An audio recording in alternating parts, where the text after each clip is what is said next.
Okay. Welcome to the October meetup for IndyUseR. We are joined by Will Landau, who is going to be sharing with us an introduction to the targets R package. All right, take it away, Will. Thanks, Derek. I'm glad to be back at the IndyUseR meetup. This has been quite a while, and I'd like to talk about targets.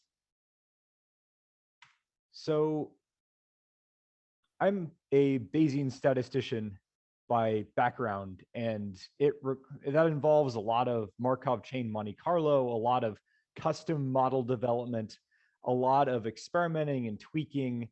It's a lot of low level statistically in terms of development, and it's a lot of demanding computation. Markov chain Monte Carlo runs for hours and hours and hours for a large model, and there are hidden pain points that you don't really see until you're working on a project like this firsthand. Likewise with deep learning, these are also large computations. Other machine learning algorithms, like the ones implemented in tidy models, PKPD, simulation, genomics, those are all areas that use R quite heavily and have these computationally ambitious analyses that incur long run times, even at scale. And so this is where I'm coming from to is how do you deal with a project that's demanding to run and then to update. Most people, when they talk about an analysis workflow, when they talk about an analysis project, it's typically it's typically in a series of scripts. So you'll have one script to manage the initial part of the data, another one to maybe tidy it up, and then other sequential scripts for the subsequent phases of the workflow. And they're usually numbered like this. They have sort of an index in front and a slug like import or tidy. And whether there are scripts or there are markdown scripts or Quarto reports, it's this idea that's been popularized in the community, this imperative way of working with just a style of how to organize and flow through a project. And that's fine for really simple projects, but for anything even a little bit complicated, you have to worry about saving data and then loading it into the next script. And then what if you need to insert an analysis that you didn't need, or a phase of the analysis that you didn't anticipate before? Do you renumber all of these scripts then, or do you give it a 2.5 or 2A, for example, index, and then renumber the other ones? What do you do to manage all that computation time? Do you implement your own custom calls to parallel functions like the ones from the FIR and future packages? And I mean, it's not only a matter of project organization. Well, I'll get to the computational runtime piece. It's actually, I'll cover it now. So if you're looking at a project like this, and any part of that takes a long time to run, then you're in a constant process of refreshing the output in response to every change you make in one of these scripts. And it actually gets to be this Sisyphean loop where, in order to be reproducible, you want everything to have run and be synchronized with the code, so that you're sure the results match the code and data that came from. Or you could be a little bit more carefree about that, and as long as these output files exist, you'll just use them. But then you might update a model and not have that reflected in the visualizations at the end. And this gets tough to manage as a human when anything's even more than a tiny bit complicated. Pipeline tools help solve all of these problems. They orchestrate the moving parts of the analysis. Pipeline tools think in terms of directed acyclic graphs of tasks, where on the left, you have the upstream tasks that may relate to preparing the data. And as you get further along, you may have different models and different visualizations per model. And then maybe something at the end that summarizes everything that you've generated. And this pipeline tool, there are no indexes, no numbers that say, okay, what step goes first, what step goes later.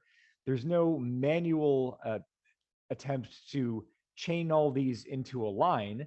There's just a tool that automatically figures out how all the pieces of the analysis fit together, and you only code up each of these nodes in the graph. And each node is called a target, and when you run it, it'll use the results from the previous targets, and it'll compute its own set of results, which will then feed into the next piece of the analysis that you're working on.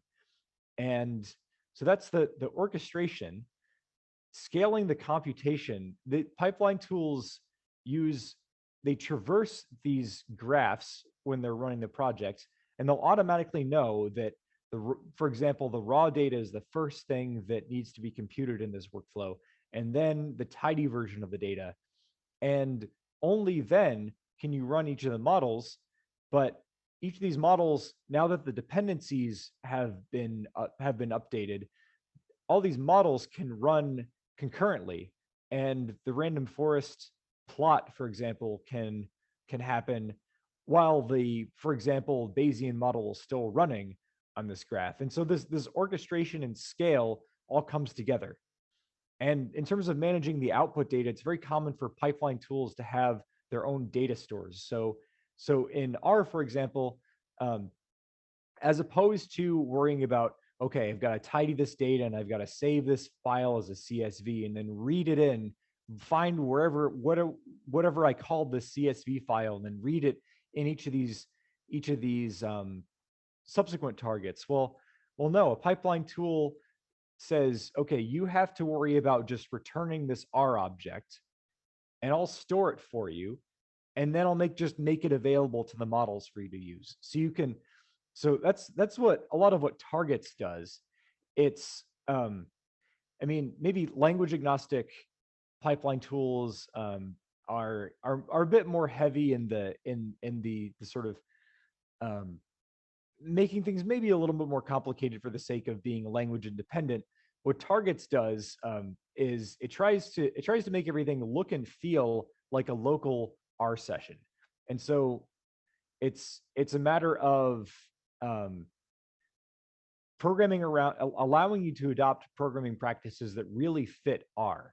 And so this reliance on custom functions is something that really fits with R's functional programming roots, and it fits with the idea of the data analysis as a sequence of transformations. The transformation that takes a data and turns it into a model, that's very cleanly represented as a function. And that function would just fit a model and return the full verbose output of the fitted model. And in terms of what that function returns, targets works best if you write pure functions that return objects, and then the storage happens completely automatically. And these practices are really focused on the language that, in this case, for a lot of workflows, you'd spend most of your time interacting with, for our users like us anyway. And that's part of why I've been getting this feedback where there are orchestration tools, a lot written for the shell, a lot written for Python. But what I have heard from people like David, as you see here, is that it's one of the easier pipeline tools to work with. And I credit that to the ways in which the targets really dives into one language in particular, um, and targets is based on the Drake package, which came before it, which I created.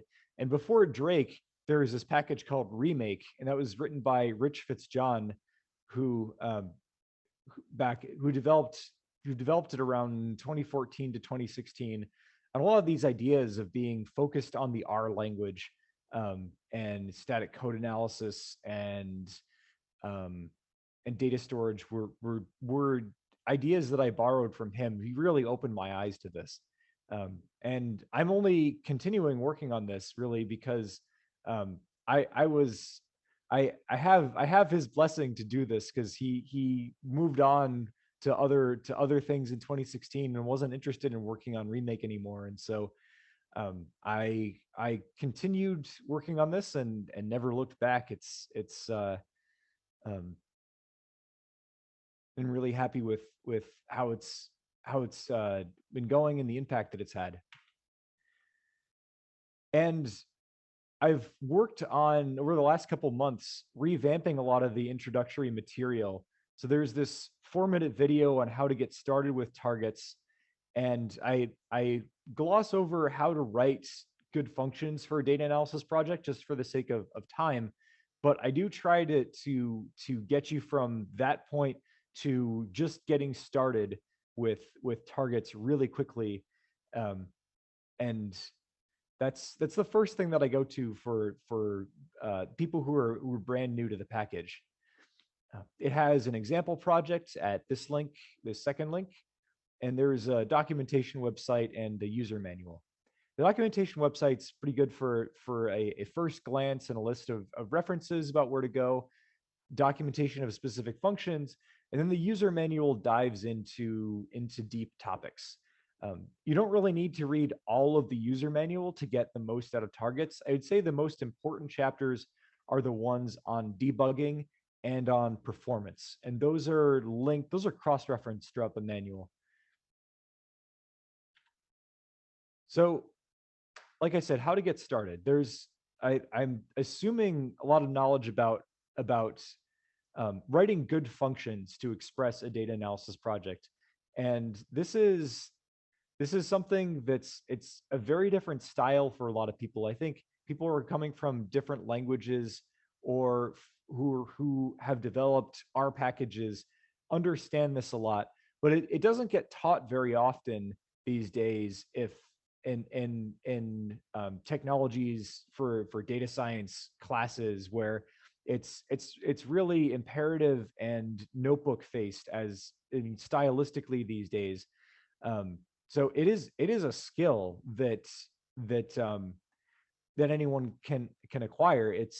I think people still find it uncomfortable just because of how little there is, how much sort of how dominant the imperative style is today. But one of the first things I tell people when we talk about writing good functions for data analysis is there's usually 3 types of functions. The functions that produce data sets, so maybe you'll simulate a data set from a model, or download one from a website, or read it from a file, or maybe tidy the data set. And those can take really simple inputs like file paths and return a data frame, for example. And then there are functions that analyze data sets, that accept a data frame and then return a model object. And this could be an LM object from base R, or it could be a collection of posterior samples from a STAN model or a JAGS model.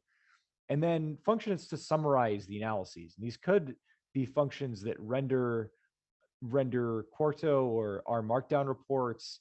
They could generate plots, figures, tables, anything it's a human readable artifact to readily consume or share.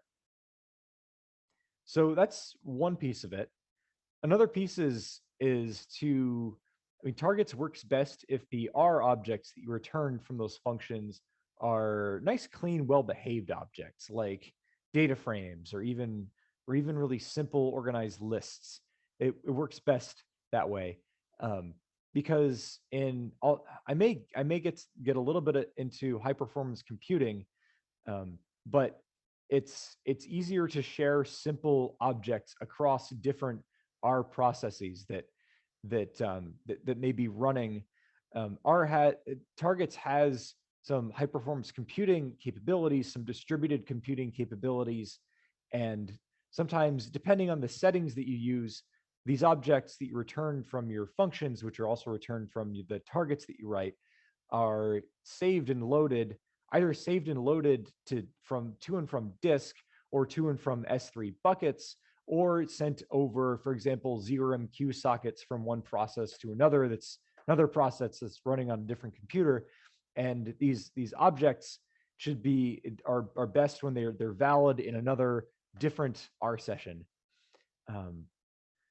Functions are ideally pure functions in a targets pipeline, so we wouldn't really be thinking about functions that save a file and then return null. We'd be more interested in functions that don't modify the file system or the global environment in any way, but instead return these nice objects at the end. And those functions are ideally stored in persistent R scripts in your project. You can store them anywhere. I like to store them in a folder called R because that's consistent with the research compendium / package development style. And those practices are actually really good for any kind of function-based data analysis workflow. We haven't really gotten to targets yet. And where targets begins is this use targets function that generates the code files for a pipeline, mainly this file called _targets.r. And that's going to load and populate your main session and define the different steps, the skippable steps of the analysis. And those are the different targets in your pipeline. The next step is to inspect your pipeline. If it's a really big pipeline, you might want to inspect a scaled down version of that. And then use tar make to run the correct targets in the correct order. And then those return values are stored in the data store, which is just this local file and on your system and in your project directory structure. Some of those values, depending on the options that you select, can be stored in Amazon S3 buckets or Google Cloud buckets. And in either case, we have convenient functions to load those back into the R session in an interactive session outside the pipeline, so you can better explore them. So here are a collection of functions that I'm going to use to analyze this built-in air quality data set from R. Nobody likes empty cars anymore, and so I'm using a different built-in data set, and I don't know if anyone has a similar idea as I do, where if empty cars is falling out of practice, I'll just go to a different built-in one and then hope people don't get tired of it as fast. And Right. so, I think there was like an airlines one or something, or airplanes one, right? yeah, for the 2013 airplanes and Deep Yeah. Flyer. I was actually I was in grad school then, and with Dr. Cook and Dr. Hoffman, who were when they both were at Iowa State. Dr. Cook has moved to Monash. But anyway, we were working with that data set in around 2012, 2013, and here we find it in a package, which is pretty cool to see. But I think it's that same data set. Anyway, it's contemporaneous at least. But so in this collection of functions, I have a function to read a file from storage and return a reasonably cleaned up version of it. So just for this model in particular, we can drop the values of missing ozone records in the data. That's not advisable for all models, but I mean, a lot of frequentist models that you run where you assume missingness at random. If the data are missing at random under some other conditions, then that's okay. Going to fit just a regular ordinary least square, regular linear regression model with ordinary least squares, and return the model coefficients. And then I'm going to plot the data, and I'm going to plot the model against the data here. And so that's a file called functions.r in the R folder. And for targets user, you can write a bunch more functions and distribute them over a bunch more scripts. If they're in this R folder, that's probably the most convenient, but you can put them anywhere in the project. And this is, like I said, par for the course when it comes to a function-based analysis workflow. After calling use targets, you'll have this targets.r file to define the pipeline, and you'll have a bunch of other helper files. And that's a difference between before targets and after targets. And so I'm going to go through the target specific piece. After you call the use targets function, it's going to define this file. It's got all kinds of things populated for you. And it's a lot easier to set up a targets pipeline than it used to be because you get so much boilerplate for you here. And so all you need to do is follow the comments to know what to fill in for yourself. So first you have the functions that are going to be needed to define elements of the pipeline. So functions that you'll use pretty quickly, like tar options set comes from the targets package, and that's called later in this script. So I'm going to load targets right away.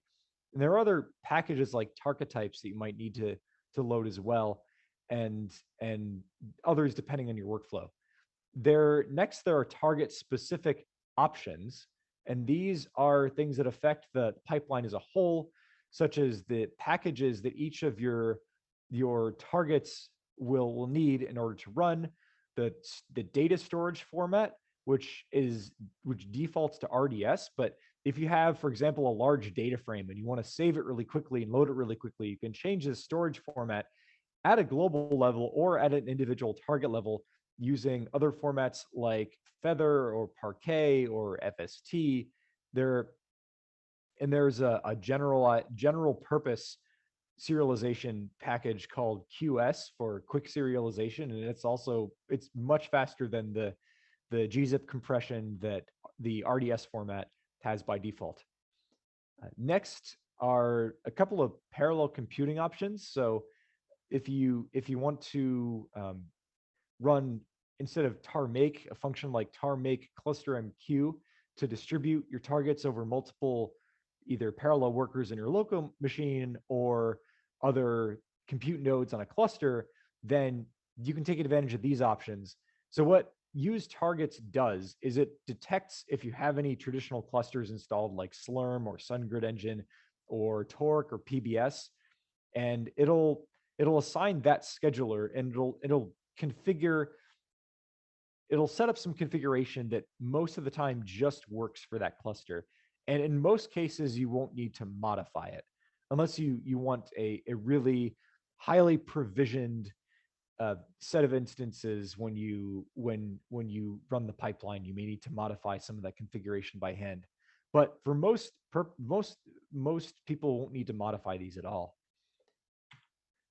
Next is when you populate the rest of the functions and global objects for your session. So notice that the packages we've been defining, the options that we've been setting, that's very similar to an imperative analysis where you would just load the packages that you need for the analysis, set the options that you need, and then load the functions that you'll run when you actually run the analysis workflow. And that's this last piece here. So just to load the functions into your session like you would an ordinary interactive R session. The tar source function is really convenient for this. It just goes through the R directory and it loads, it just sources or runs all the scripts with all your functions in them to load them into your session.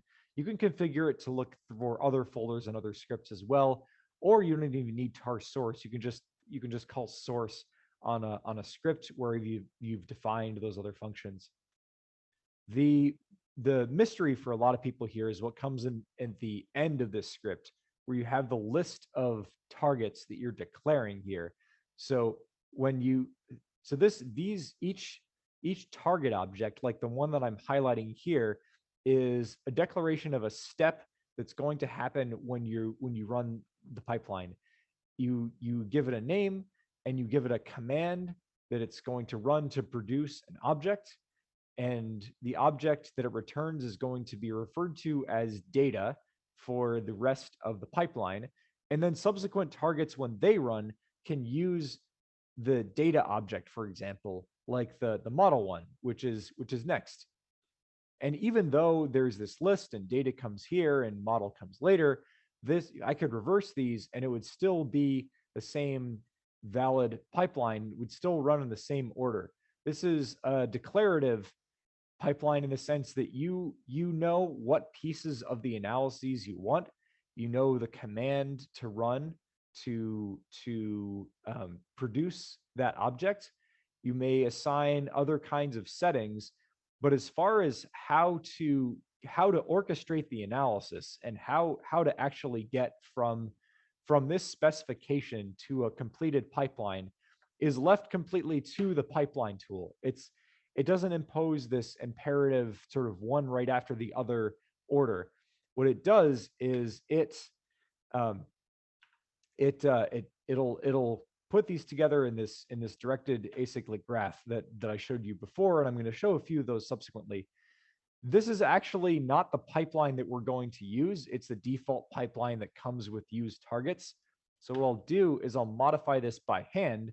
I will set the packages that I'm going to use for this workflow, and I'm going to call tar source to load the functions. And so here is just a matter of populating the options and settings. And then I have my own list of targets down here. I'm going to start with the data file.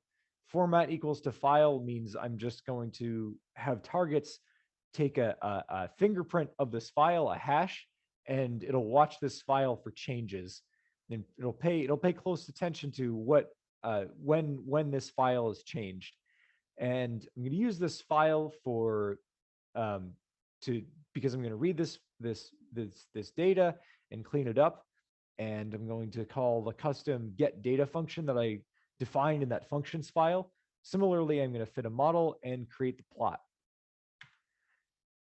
So there are a few different ways to inspect the workflow. If you have a long target list, then it may not be as convenient as you maybe would like to view the targets file to get a sense of how the pipeline is organized. You can call tar manifest to get a row by row list of all the targets in the pipeline and their names, their commands, and different arguments to tar manifest will list other parts of the other settings and aspects of the targets that you've defined. And you can call tar mermaid or tar viz network or tar glimpse to get a visualization of the directed acyclic graph and to see how the functions and the targets are all interrelated, how they depend on each other. And so this data target with the cleaned up data, that's going to depend on this file target, and it's also going to depend on this get data function. And what targets does is to put together this graph, it deduces these edge connections here and this ordering based on static code analysis. And so what it's going to do is it parses all the code and the functions and the commands and the targets, and it figures out how all these things are linked together. It knows that in the data target, you mention a symbol called file, and then it says, oh, you must be depending on the file target for that. Let me make sure to run this before I run the data. And likewise with everything else that's connected in this graph. And so when we actually run the project, no matter what order you list things in the target script, that the actual targets run in the correct order, and those output files get stored in a data store, actually. Everything except this physical file, which already has storage. And this data store, it's organized pretty simply. It's this folder called _targets. It's got some metadata, including this flat text file with all the targets and all the fingerprints of the data and timestamps and all that, all this metadata here in this file. This one's really important. And then this objects folder with one file per target that doesn't already have a file in storage. And then there's this custom folder for user data, which you can take advantage of if you wish. But you can do something like tar read plot, and it'll go into this data store. It'll find this file, Actually, it'll go to the metadata first to say, okay, is this target really supposed to be here, and where do I find it, and how do I read it? What functions do I use arrow, or do I use base read RDS to read it? And then it goes into this objects folder and reads this extensionless plot file, and it'll show what we wanted: the scatter plot of ozone versus temperature, and the trend line that we fit. And here I have a mermaid graph that I need to refresh. Well, I guess that's not working. It's supposed to be another directed acyclic graph here with nodes as different colors.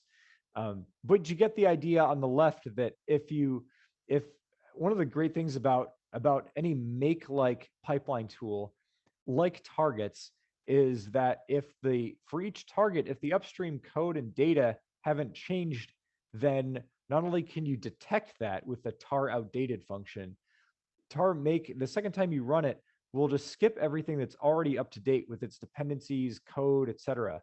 And this is an enormous time saver in practice. Not only saving you the time you would have spent running things, but the assurance that everything is already refreshed and doesn't need to run again. This is critical for these enormous projects that are computationally demanding, like Bayesian data analysis. And I mean, especially if you leave a project for a few months and then come back to it. I've had times when I've come back to a project after 6 months and needed to add a little bit, but I was worried about how cumbersome and intense I remember this project being. But I visualized the graph and called functions to see which targets were not up to date.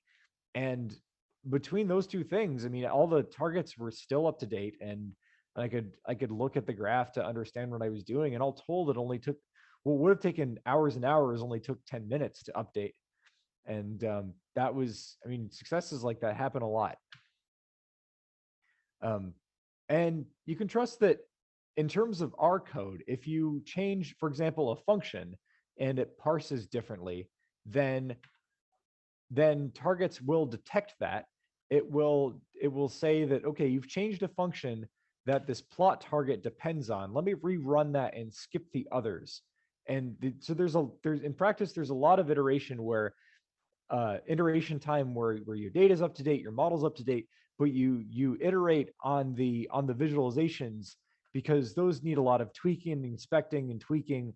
And so we see this a lot where all the computationally intense stuff is skipped, and only the plots that are usually relatively quick need to refresh. Parallel computing in targets is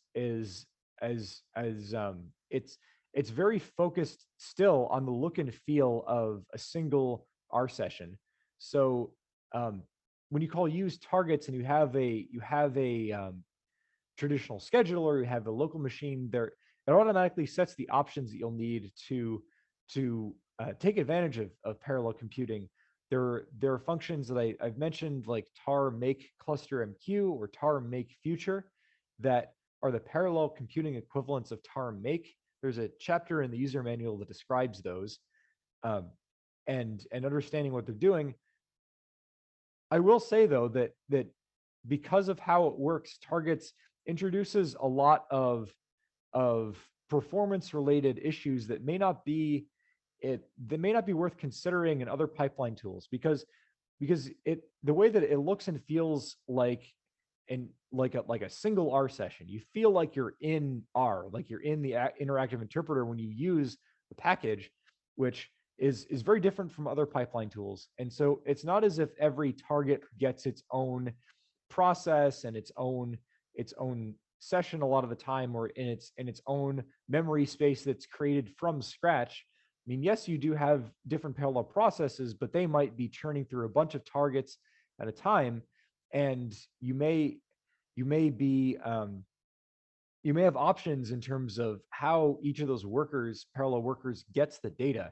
I mean, do you load the data into the main controlling R session and then send it over a 0MQ socket to the worker, or do you save it to disk and trust the network file system then to transport it to the nodes, and then does the worker load that file. You can choose storage and retrieval, for example, to be the main controlling process or a worker.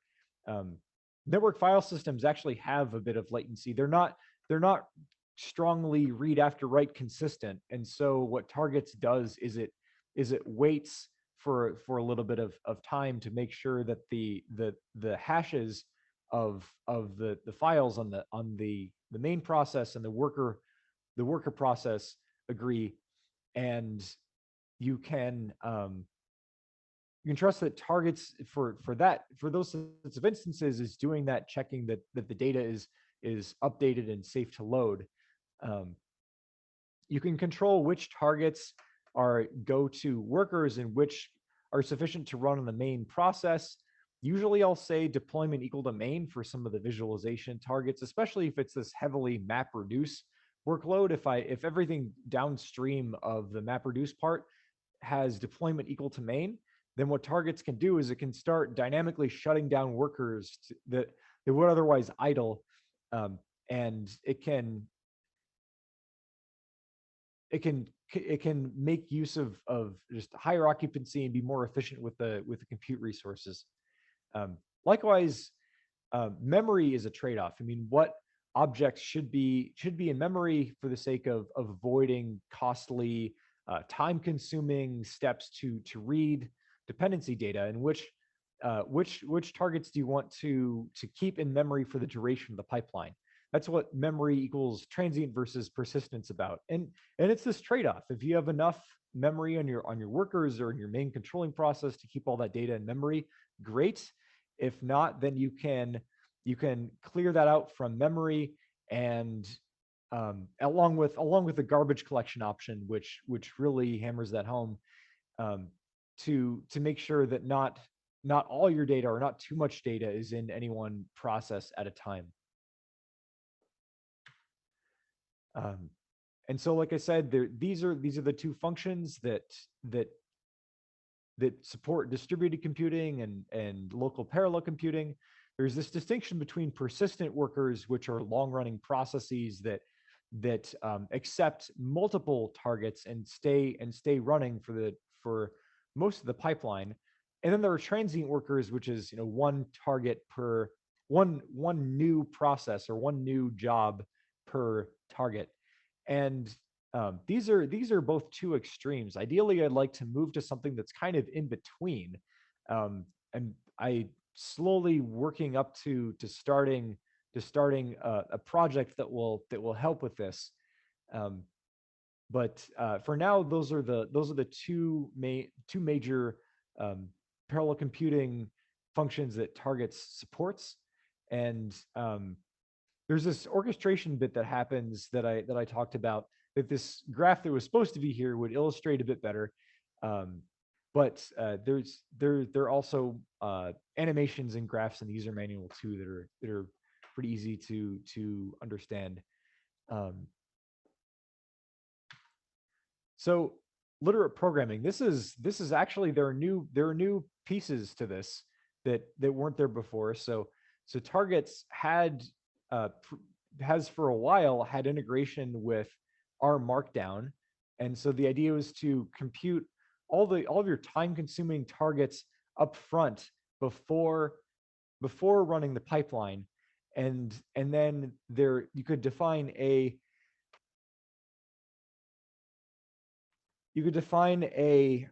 R Markdown report that just loaded all of these hard-earned sets of results, and targets via the target types package understands which upstream computations that this report depends on. And so it takes a lot of the heavy duty computation and refactors it out of an R Markdown report. And this ends up being a really nice pattern. I've used it for slide decks, for documents, just to summarize what the results of a project. And it's a nice balancing of responsibilities, because R Markdown is really good at documenting artifacts, documenting code, but it's not really designed to have this heavy scale as a workflow engine. And so I think it does really well in this role here. Um, that's been around for a while, actually. What's new is this tar quarto target factory that allows you to define a target that similarly is acts like that, but uses Quarto for the rendering. They can be any Quarto document or any Quarto project. I've been using Quarto quite a bit lately, actually, and not only it's famous for its multiple language support, but it's got a lot of really nice features in terms of modern looking formatting by default, and the way that it handles options and formatting and projects and things like that. So as an example, we have this very simple Quarto project that loads a couple of targets. And what's nice about this is that not only can you run this report in, for example, the RStudio IDE, once you have a completed pipeline in storage, you can also trust that this report, since it mentioned these target names and calls to tar read and tar load, the static code analysis that happens behind the scenes automatically detects these as dependencies. And so when you run the pipeline, it'll understand that, and I don't have a graph to show this because the rendering isn't working, but this report depends on those upstream couple of targets, and it'll refresh that report if those targets change. And of course, you get a really nice, in this case, HTML report out of it. Targets has a couple different ways to do what's called branching, or to define multiple targets with in a sort of templating mechanism. So if I have a general form of a command where there's some method I want to run on some data, and it has, and all of these are going to be analyses, I can plug in different symbols and different objects into this command, different code objects, and I can actually, this is really shorthand for 2, 3, or multiple different kinds of multiple different targets that take different arguments. And you can sub in, like I said, different function arguments, or even different functions if you substitute in these as symbols, and the names automatically get updated. This is really handy for specifying a large number of targets with very little code. Dynamic branching is similar, only you don't necessarily know which targets or how many you'll have until you run the pipeline. So dynamic branching means that you use the results of a previous target to define what kinds of targets you'll be running during the execution of the pipeline. And so this code dynamically branches over this upstream target called index, and you assign this pattern to specify what kind of dynamic branching that you have. And then when you read the results, you could read them all together, or you can read any number of individual branches, in this case, the second branch. And you could do even dynamic within static branching if you like. And there are examples of that too. I wrote targets to be able to be extensible. And so not only the target types package for literate programming and other kinds of branching like static branching, but also for domain specific analyses like Bayesian data analysis, where I work pretty much every day. There's a package called stan targets that's built on top of stan and targets, and likewise jags targets built on top of jags. And these make a lot of the common Bayesian data analysis workflows a lot easier to do in targets.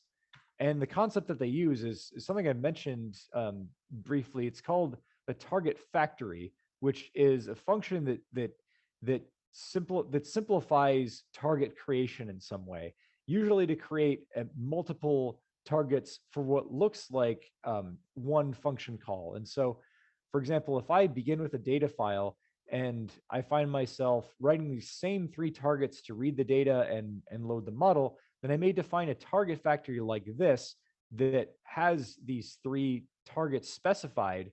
And you actually get three targets out of it. But when you actually write your targets file, you'll only need to write this one call to this target factory, and you have all these three in your pipeline. Stand targets uses that very concept, and it uses and I've been using it a lot to develop stand models before I go to package them up, to tweak and experiment with them, to simulate and analyze them to make sure that I've implemented them in in a way that agrees with the data generating mechanism, to check for correctness, all sorts of things. And a bit about Stan. It's a probabilistic programming language for mostly Bayesian models.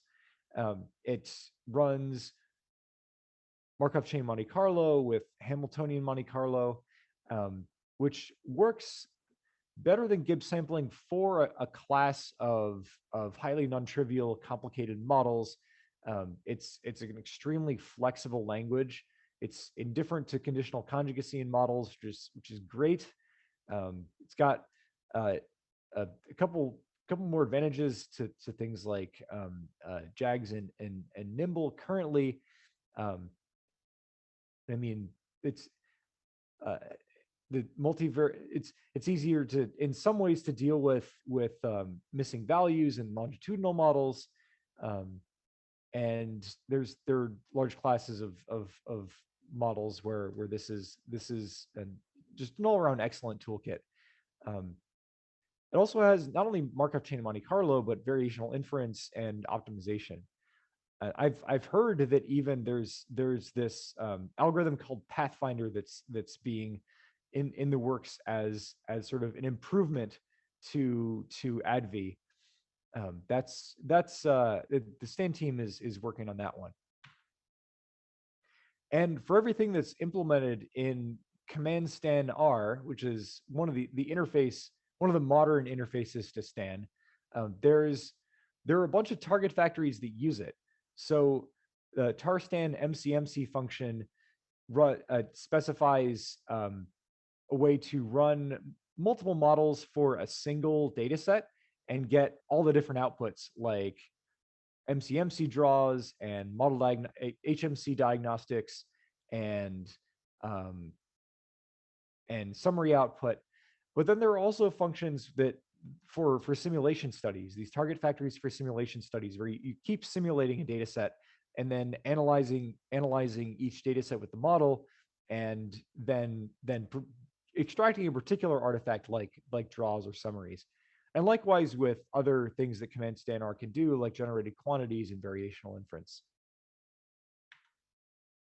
And so the idea is I kind of wish I could show this graph, because you get a large number of targets for very little work in Stan targets. There are a bunch of ones that in this graph that I would have shown that begin with the data set and end with a bunch of summaries in the model and have the MCMCs in between. And likewise for the rep functions to simulate from the data sets repeatedly and analyze them. And what's really neat about this is it abstracts away the dynamic branching component of targets, which is a pretty hard thing for new users to grasp. But with a target factor like this, it's abstracted away in the interface and much easier to work with. So that's all I have. Lastly, a shout out to rOpenSci, who helped me really get started with seriously contributing to open source. They're an incredible group of people and mentors, and I can't thank them enough for welcoming me into their community all those years ago. rOpenSci reviews packages related to open data, open science, reproducibility, and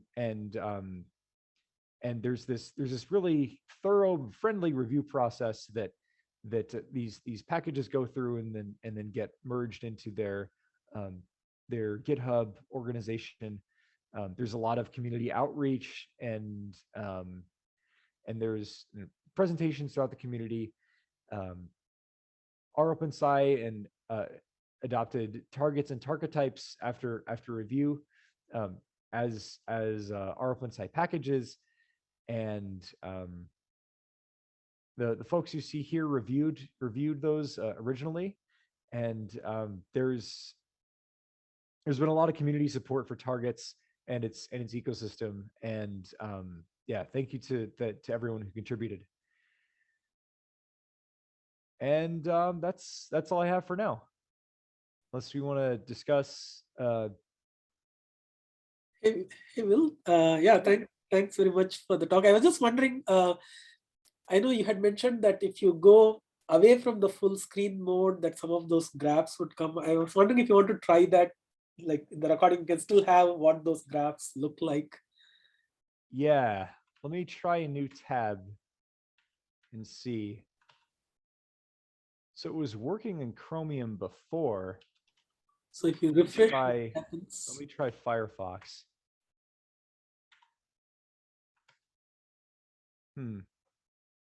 If you refresh, unfortunately, I don't have any other browsers on this machine. What happens if you just refresh the browser? Nothing happens. Yeah, it usually works, but apparently not today. This is the first time when it hasn't worked. And I'm just curious, I think in Quarto, there's also like a presenter mode or something that brings up something slightly different. I'm just curious if that would show the graph. I forgot what was the shortcut for the presenter mode though. Yeah, I don't know. I hit F for full screen. Yeah, let me but maybe that's a browser. I think it's S. Okay. Yeah, I think that's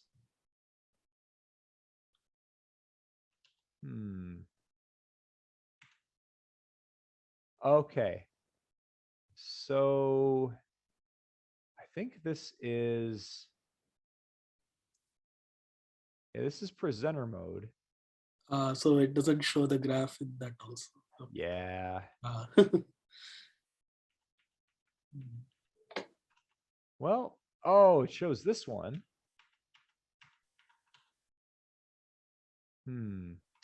But this one isn't working. That's odd. Yeah, sorry about that. No worries, I was just curious. But thanks, it was an awesome talk, very, very informative. Thanks.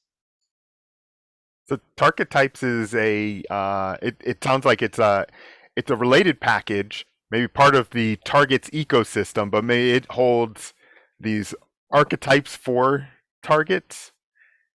Yeah, exactly. So there were I designed it because Drake was the predecessor of targets. It was a bit difficult to extend. And I noticed some people trying to write interfaces to build pipelines. I wanted to make that easier, and there were some things that I didn't want to. There were a bit much to put in targets itself, like static branching and literate programming, and so target types has the general use parts of those things. And I think I'm really happy with how that separation turned out.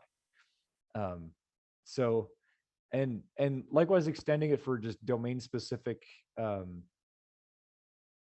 target factories, as in Bayesian data analysis with Stan. Yeah, I'm really happy with how that turned out. It was an experiment, but it's an ultimately successful one. Additionally, with the target factories, it sounds like people can build their own small graphs inside the factory, and then you can insert that into another like a target graph that you have. Is that exactly? Okay. Yeah. But it's it's almost like writing little functions for your target graph, right? Yep. Yep, little modularized, reusable components. That's exactly Yeah. what a target factory is. So for example, this one, I mean, it's a pretty common series of 3 steps, and you don't want to repeat yourself, right? So this that's why there are a lot of these raw functions here, like target raw, and tarchetypes has a bunch of them because otherwise there's I mean, because the hard thing about target factories is the literate programming. So you kind of have to understand what our expressions mean, and how to create them, and how to manipulate them in some cases. And so this is actually a relatively simple one in terms of the metaprogramming involved. But I still am saying, okay, I need to insert an expression or a language object here, and so I'm gonna quote this to prevent it from being evaluated. And with this target raw function, I'm going to write the name of the target as a character string instead of a symbol. And I have to be able to understand arguments that come in from the functions in this target factory. And usually, though, the good news is that you can simplify a bunch of the sort of metaprogramming related things for the user. And so, I mean, when you have, I have an example with tar quarto. You give the name of the report, but you don't need to write a command to produce it. You can just give it the path. And so there's I mean, even when you have a single target, you don't need to. This is really so writing a target is in some sense it's hard for new people because you're writing custom code inside other custom code. So there's this code for a target, but then you have this command inside it to explain what it's really doing when you run the pipeline. And it's a lot nicer when you can just say, okay, here's a name and here's the path to report, and let the package worry about how to actually render that. Hey, Will, if you want, Yeah. actually, when I pulled up your presentation on my Chrome browser, when I refresh, it shows the graph. If you want, I can share the screen if you want to highlight any particular thing on that. Yeah, perfect. Yeah, that'd be great. Let me share my screen.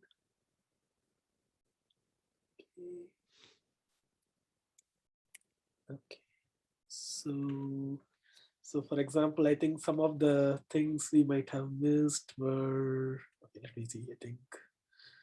So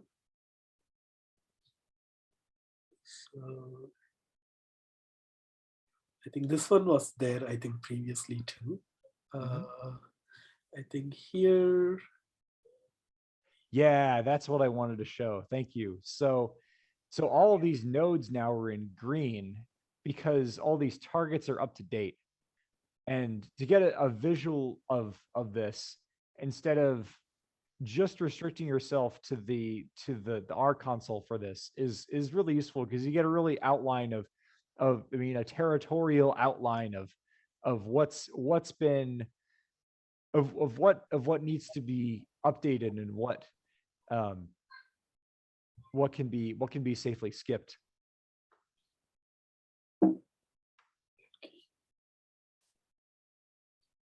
Yeah, and so in a typical project, you go through phases where some targets are outdated and some targets are up to date.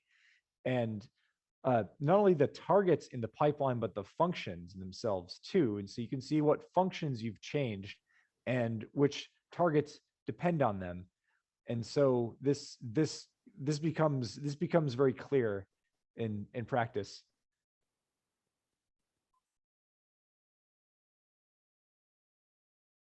And I think there's a graph in this one too.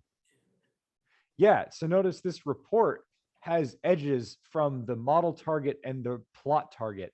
And that happens because static code analysis behind the scenes scrapes the code chunks, the R code chunks in the report, and looks for calls to tar load and tar read, and finds the plot and model symbols in them. When I started working on the Quarto integration, I was kind of nervous, and I had my fingers crossed at the same thing that made tar render work, that was based on knitter. would work here, and it just automagically did, which is really nice. Oh, sorry. So in this case, what changed actually? Oh, I just added the report target, and everything else was up to date. Okay. In terms of those changes. Ah. I was also in terms of package development, I was worried that the R code would be more difficult to extract from that report, but it turns out to be just as easy. You can knit Perl a Quarto report, and it'll ignore the Python code chunks and just take the R code, which is exactly what I needed for this, to make all this work. Cool. Oh, so that's a tricky detail, because what you're saying is that in order to see what is a dependency of that Quarto document, that report.qmd file, you actually have to, you can't just open up the file, read each line of it. You have to, do you have to knit the actual file first and then read it, or can you just open up the file and read each line and say, like, pull that into an interpreter and say, hey, I recognize these pieces? So that's a great question.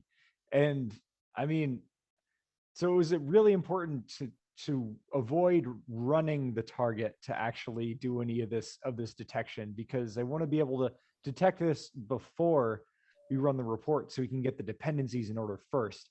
And so that requires static code analysis.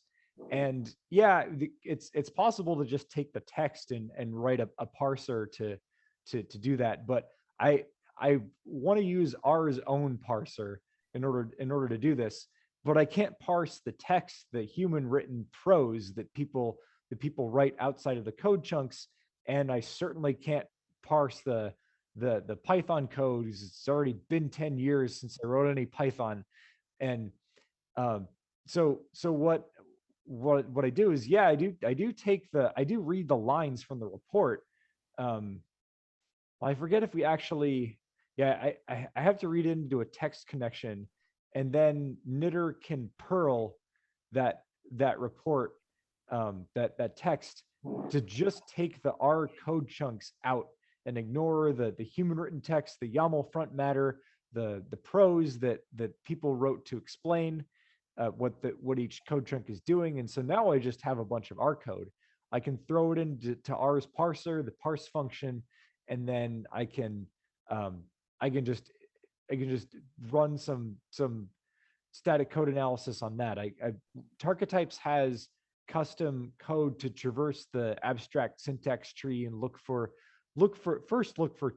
calls to tar read and tar load, and then match that function call with the match.call function, and then see what's in the appropriate arguments, what symbols are there, and then it can discover those dependencies from that. I think this was the other graph.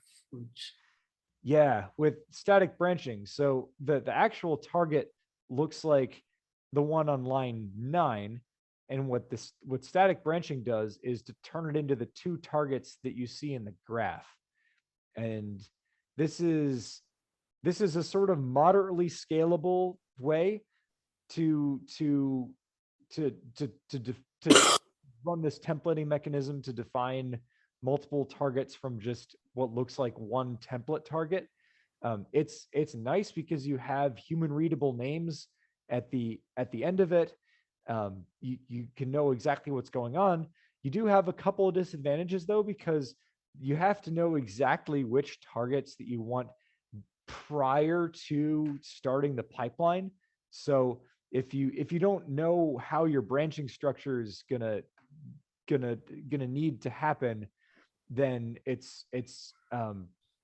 static branching won't get you quite all the way there. So suppose you want to read a data file and then branch over the rows of that data, or the dplyr groups of that data. If the data is a target, then the pipeline's already running by then, and you can't create new statically branched targets out of that. But that's where dynamic branching comes in on the next slide. I think we can see that graph there. And so you actually get you get two different targets out of this, because you branch over a target called index, and then there's this dynamic branching target called result. It looks like one target when you declare it, but it'll actually give you two different branches, and each branch is a target, and you can see them identified on the right. And the graph actually just shows this result target. It's in a box to indicate that it's this dynamic branching target that itself is going to create multiple targets of its own depending on what's in the index target. Now there's hand-coded dynamic branching, which is fine to use. It's a bit complicated to ask of most users, but depending on the analysis, it'll work just fine. But there's also a bunch of target factories in the target types package that abstract away this dynamic branching and just, for example, automatically dplyr group by over the row groups of the data frame. And each of those row groups is a dynamic branch. And that's something that I've been trying to make work in Drake before targets. Didn't quite get there. And with the separation and target types and the different target factories that are possible, dynamic branching is low level to hand code, but it's really nice when you can use the abstractions on top of it. It's a bit more scalable. It's nicer to work with when you have a large number of branches, because they don't all show up in the graph. I mean, if you dynamically branch 1,000 different targets, that graph is enormous. It's much easier to look at this condensed version here, that we get one node instead of 1,000.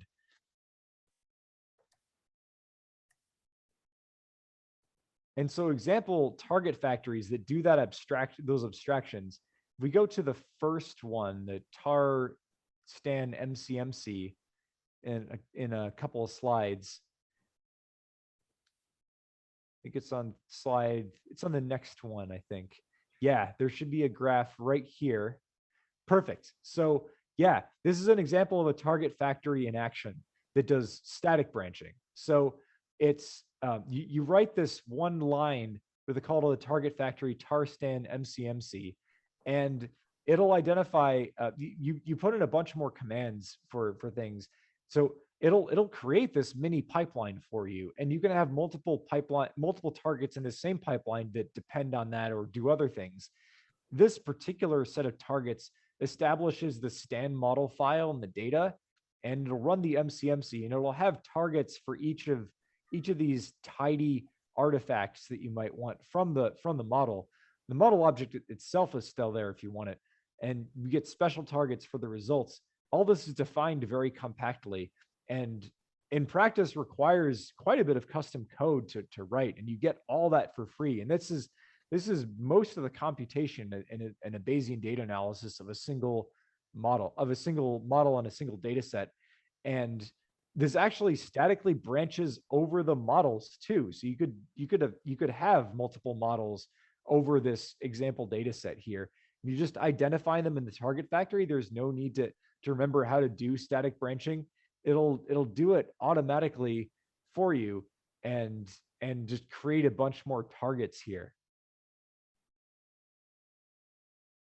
And the next one's another target factory where this is heavily scaled dynamic branching in batches, and it'll give you this nice compact graph where what you do is you create a function to simulate a data set, and you give it one or more stand files, and it will dynamically branch over the batching specification that you give it, and it'll define entire batches of data sets, and it'll run each model on each data set, and it'll aggregate all these posterior summaries, and in a format that's easily readable, consumable, and I've been using this a lot actually to validate models, to do calibration studies. It's 8 o'clock. Of these models.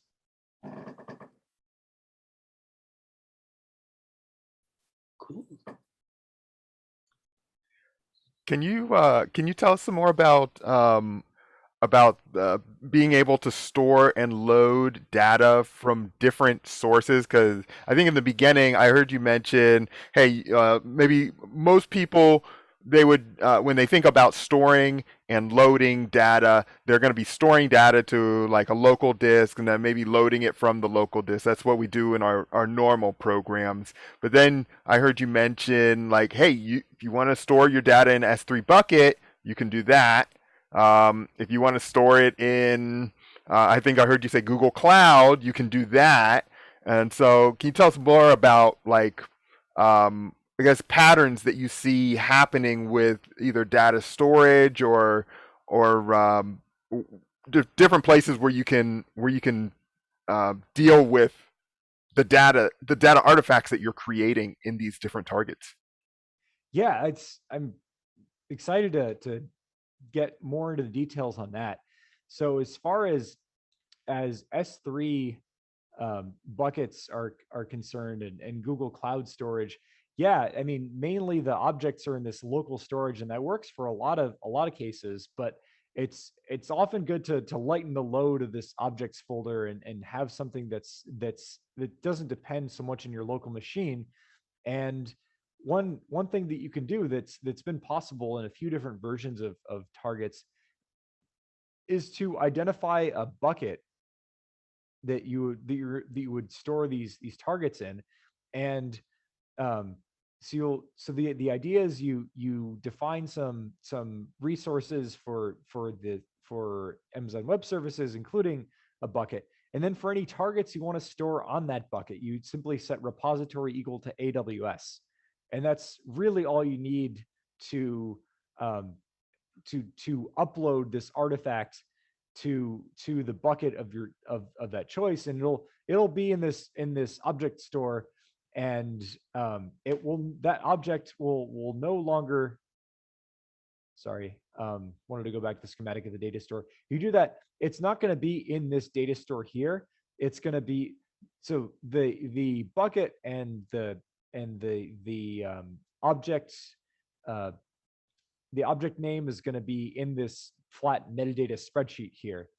It's really nice because this also not only do you have this remote store that you can take advantage of, it has an automatic versioning support. So all you need to do for versioning support in targets is to turn versioning on in the bucket, and then put the metadata spreadsheet under version control.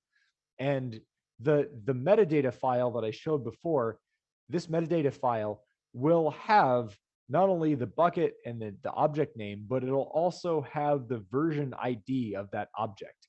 And so all you need to do if you put this file under version control with the rest of your code, you'll be able to commit that all to your to GitHub or Bitbucket or what have you. And all you need to do to roll back the project is to roll back the code, which will roll back the metadata, which will use different versions of those targets in the cloud, and it just works. And so that's really part of my answer to these Airflow like pipeline tools that make a point of having special storage systems to track the output of each step or target over time. S3 does most of the work, and all the same thing applies for Google Cloud. So Mark Edmondson has been teaching me about how his Google Cloud stack of packages works, and he wrote a lot of the infrastructure and targets that's used to interface with Google Cloud in all the same ways that it interfaces with AWS. And it was actually easier to develop in Google Cloud because the packages that Mark is writing, they automatically support multi-part uploads over for example, files over 5 GB in ways that were really difficult to make work in the Amazon tooling for R. So that's been really a successful pattern, and there's been at least one request for Azure storage. I haven't really worked with Azure except for front end typical Microsoft products. So the opportunity is there to extend to different kinds of cloud providers. I think you also mentioned using 0MQ, and I think that was, I mean, 0MQ, I'm not super familiar with it. I think it's like a message queue system, and I suppose that as you have these different, maybe if you have things running on different nodes in a cluster or something, they can use 0MQ to talk to each other or to talk back to the main process. Mm. How are you working with 0MQ in your project? So it's a producer consumer model where each of the workers talks to the main controlling process over its own 0MQ socket, its own TCP socket. And there's this R package called clustermq developed by Michael Schubert that's really nice. It's makes it incredibly easy to just simply get on clusters in a function oriented way, where it looks and feels like a main process, just perfect for targets. And we've been working together to integrate it in these pipeline tools for a while. And so what happens is when a target's ready to run, it'll send that target object with instructions over a 0MQ socket from the main controlling process to the worker.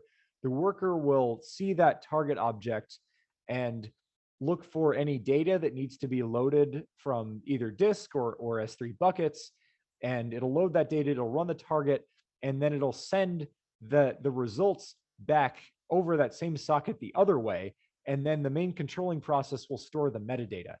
And you have a choice with those storage and retrieval options, whether the main process actually puts the dependency data, loads the dependency data in the target object, bundles that as a crate or crate-like object, not a crate in terms of Lionel Henry's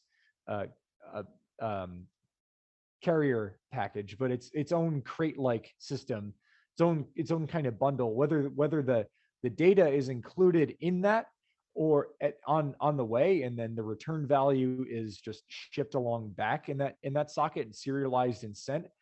Or you could send this lightweight target object over the 0MQ socket, and then the worker will load the data, worker will store the results either on disk or a bucket, and then send that target object back where the metadata can be saved. And so there are a couple different working models for that. And then these workers in clustermq, they keep waiting for other work to come in. And so there's a bit of work and tweaking to do to make sure that the workers don't really idle too much. That's why I'd like to get away from the kind of all persistent versus all transient workers that's in place right now. But it does work extremely well in its current form. The couple of challenges are, like I said, how to manage the kind of auto scaling that would be really nice to have, while minimizing the overhead of starting up a new worker. So for example, maybe a worker could do three different targets and then shut down, or maybe you could do a bunch of targets, and then if it has to wait more than 5 minutes, it'll automatically shut down, for example. I'd like to achieve something like that. And I'd also like to not only be able to submit to clusters, but also to more modern cloud computing services like AWS Batch and Google Cloud Run and other Amazon services like Fargate and Lambda. There's I've been reading up on AWS and Docker and computer security in order to work up to how to make that happen.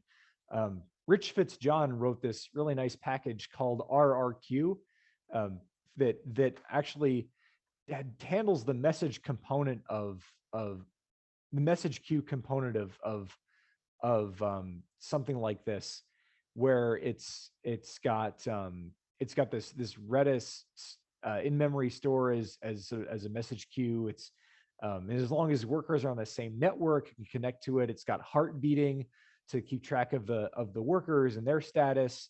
And it gets really involved. I'd ideally like to use that as a message queue, and then manage the sort of worker initialization and teardown.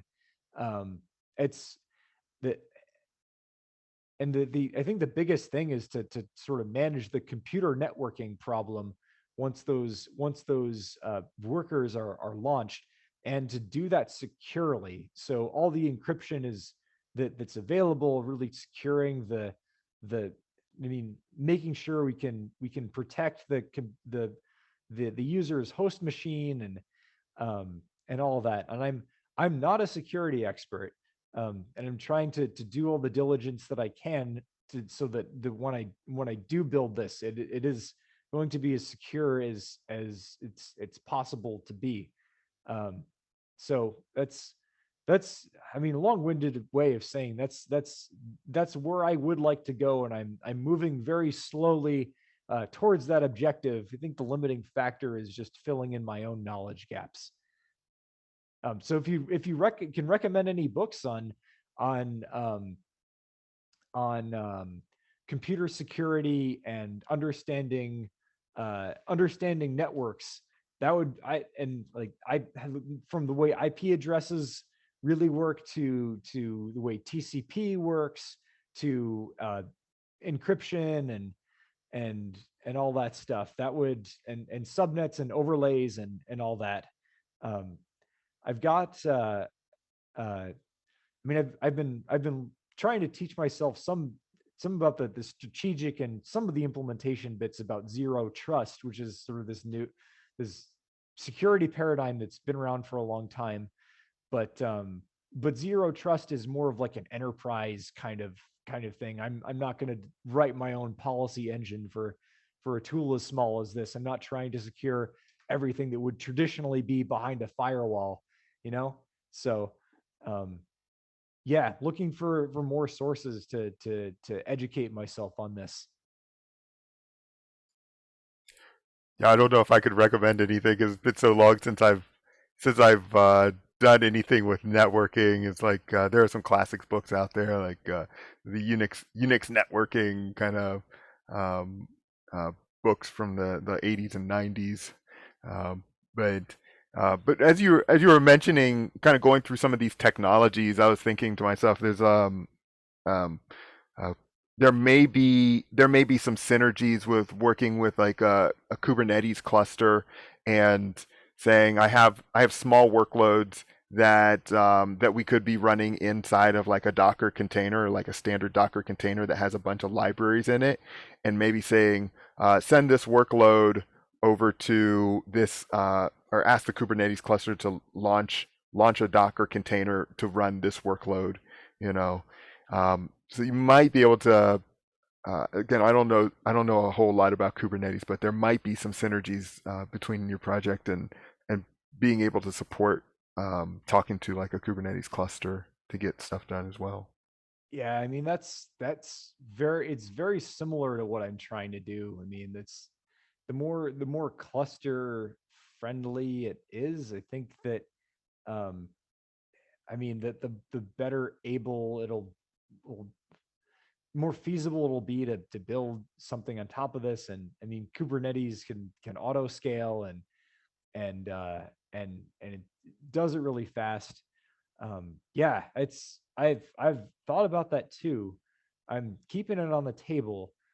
I have heard though that I don't think it's the only thing that I'll try because it's if yeah I just I mean, if it's really easy to deploy, then that's awesome. I think that for somebody like me, yeah, it'll take a lot of learning, and I think I should dive into that. Yeah, I think there's a lot to figure out there, because what I would like to do is have a kind of hybrid cloud kind of situation where you're basically running stuff on your local machine, but only certain worker processes are actually running on the cloud.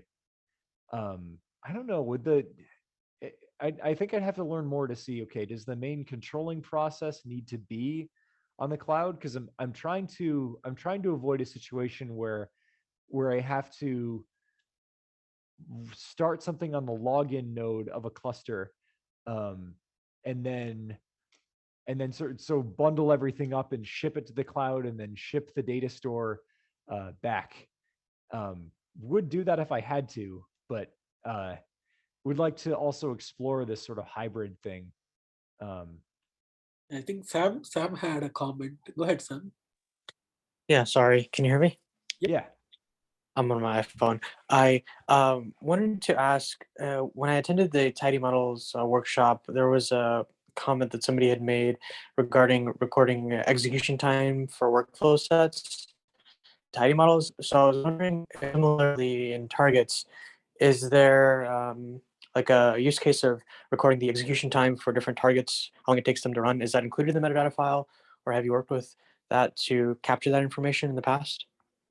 Yeah, it's in the metadata. So each target has a, and I don't show it here, but it does have the number. It has the amount of time that it takes each target to run, and you can display those pretty easily in the graph. As I mean, below in the node text, sort of right below the names, it'll show you how many seconds or minutes or hours it's taken, and that's been useful information. And it'll also show the file size as well. And let's see what else. As far as dynamic targets, the number of branches, and I even used to, in Drake, I experimented with a bunch of ways to predict the runtime under different numbers of workers and different parallel algorithms, and I've kind of gone away from that because of just how hard it is to emulate, and how variable that could be. But I mean, in very simple cases, you can take the total summed time for, let's say, a dynamic target with all its branches, and then divide by the number of workers, and for that stage in the graph, that'll be about the execution time that you would expect. But yeah, and in a more recent version of targets, it actually, let's see, can we, well, that time is a different timestamp. If we go back to the first set of slides, one of the things I added recently was just little notes about, I don't think it's actually here. I think I already ran this well, it's actually easier if I show some example code. So I'm actually going to, let's call use targets to create a pipeline, and let's copy in the pipeline that we had from earlier.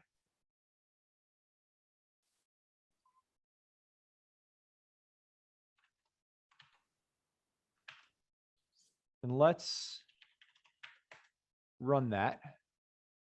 For each target, what I recently added was not only execution times in this console output next to this sort of the final execution time of the pipeline, but also for each target to print out.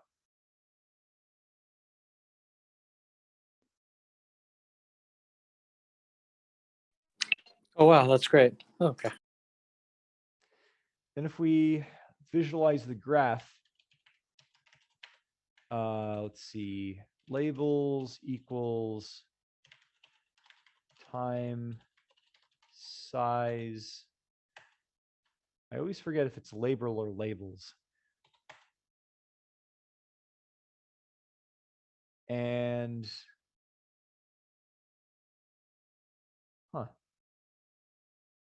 oh, it didn't use the previous. I forgot to save this file, so it used the default pipeline. But for the one that we ran, it tells you how many seconds, how many bytes or kilobytes or megabytes.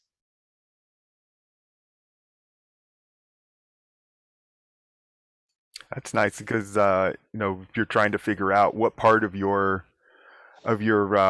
graph is taking the longest, or if you're trying to you know, you're trying to make things more efficient, you can say, oh well, maybe we should be running some of these things in parallel or maybe in a different order so that we can reuse pieces, or at least make that time shrink down that time that it takes to recalculate something. Yeah, yeah. And so if you have this single target that's just taking forever and ever, then we may want to split it up into batches and using something like dynamic branching. And I think Sam also had another comment on, he said that No Starch Press has some good computer security books. Would you repeat that? I think, Sam, go ahead if you are. Yeah, No Starch Press, the publisher. I've read some of their basic cybersecurity books, but yeah, they're pretty good if you want to just take a look at them. I don't know if you've read some of their books before. I haven't. No Starch, you said? Yeah, STARCH, and then press, PRESS. Mm-hmm. No, NO, Starch Press. So they don't have printed books. Is that the idea? I don't know. I've never heard of them, so I'm not sure. Yeah, neither have I. Well, thank you. Definitely could use all the help I can get.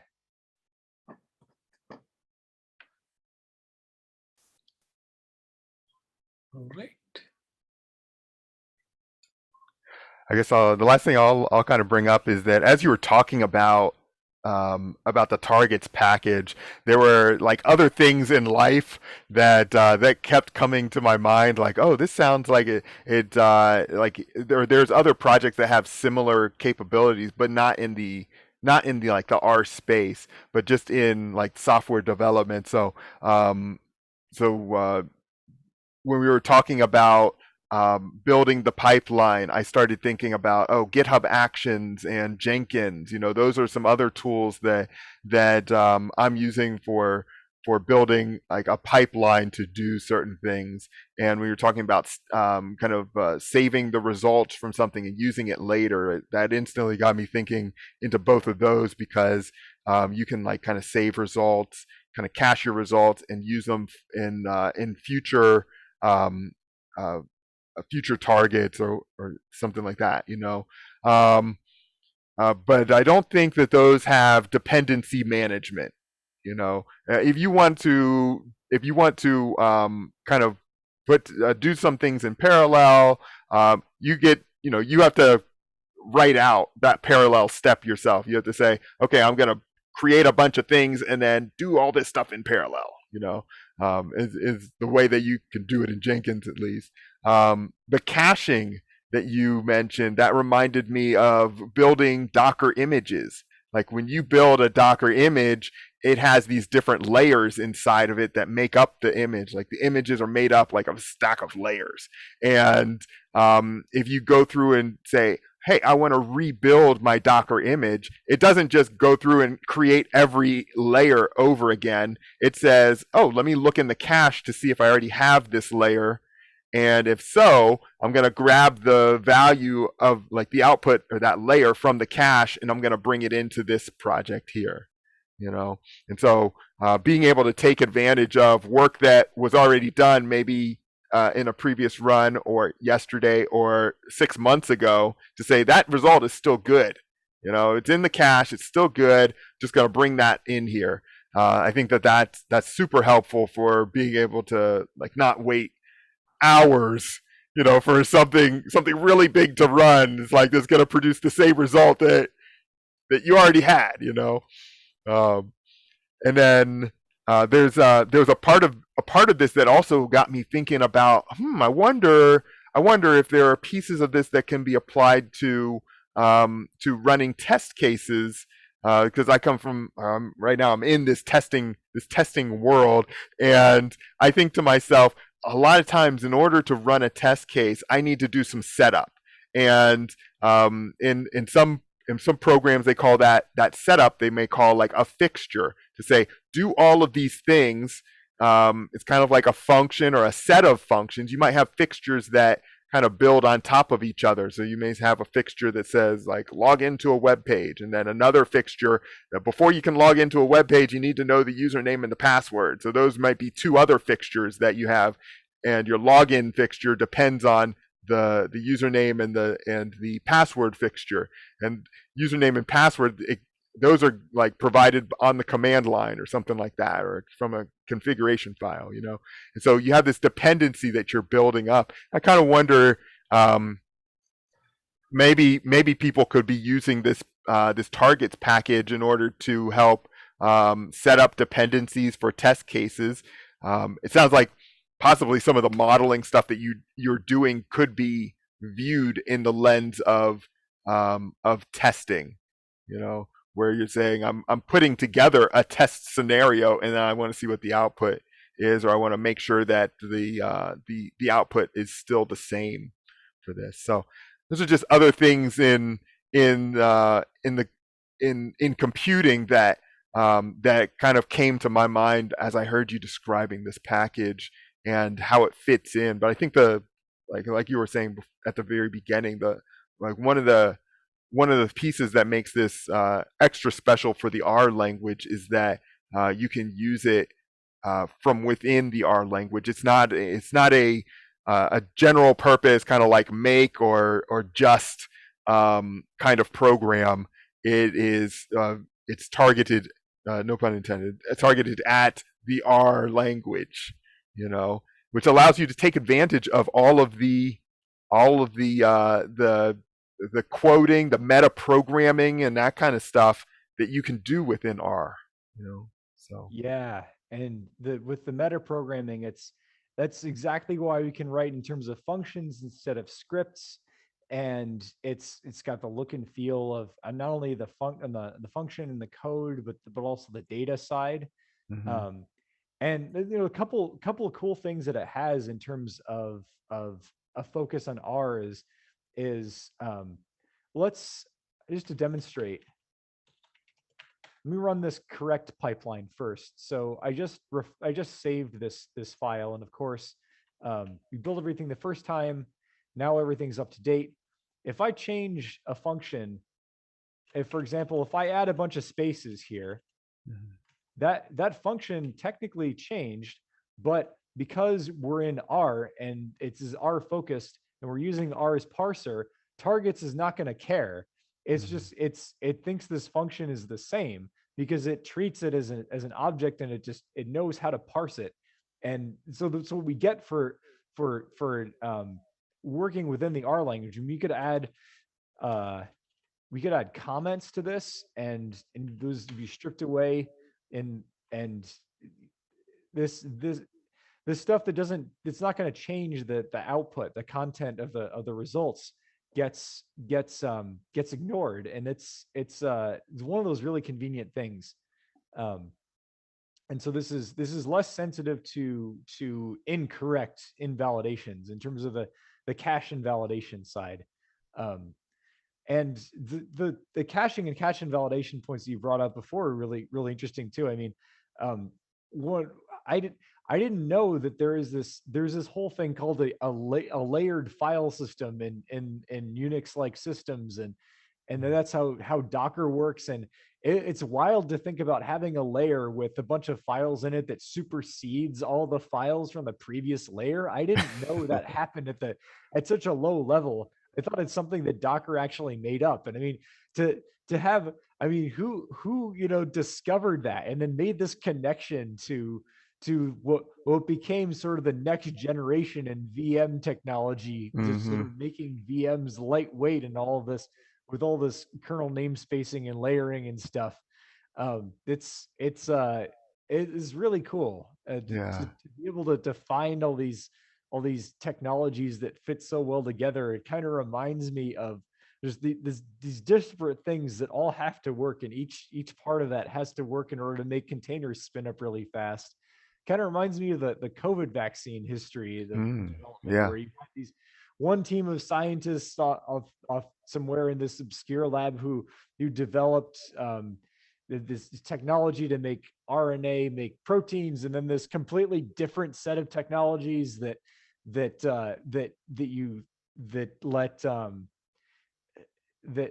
were developed by labs who were trying to make the lipid vesicles to transport molecules throughout the body, and just to unite those to create a vaccine so fast. It's like those founding technologies that were at lower level were being developed for so many years, and the more you read about Docker, the more that's what it looks like. Yeah, I mean that feels like the beauty of science is that people can be very specialized. They're like, I just want to do this one little piece, and then other people can come through and say, oh, that's neat. That's just the piece that we were looking for to do this other thing, So yeah.